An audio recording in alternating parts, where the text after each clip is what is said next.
when the Great War in Europe was raging. Back in 1917, brave men of the deeps were fighting as well, working like hell on the scenes.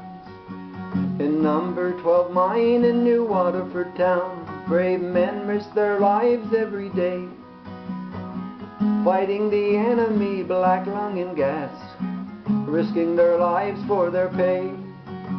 'Twas early that sad Wednesday morning, the 25th day of July.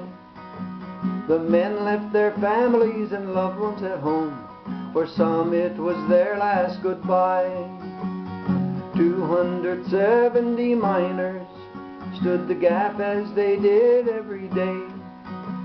Though some of these men were no more than boys, each one was worth 10 times his pitiful pay.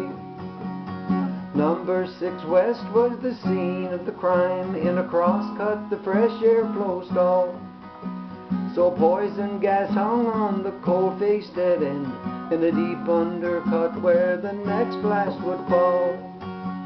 But sometimes a mine has a mind of its own, and the blasted coal didn't come down.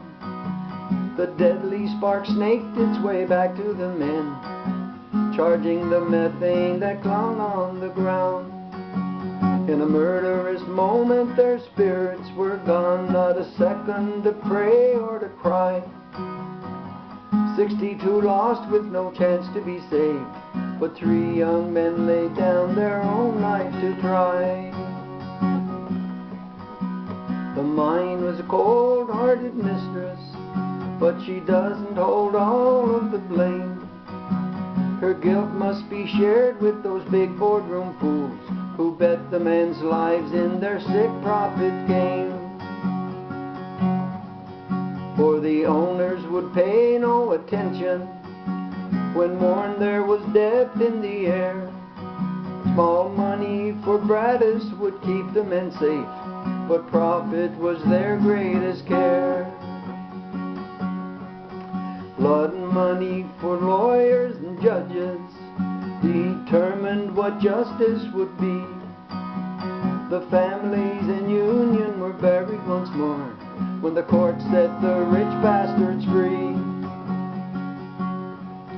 In a monument just off of Main Street, 65 names can be found that honor the men sacrificed that black day, and all those who worked underground.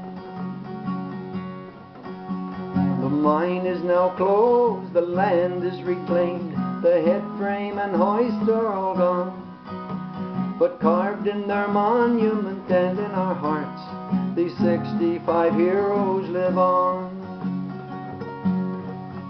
The 65 heroes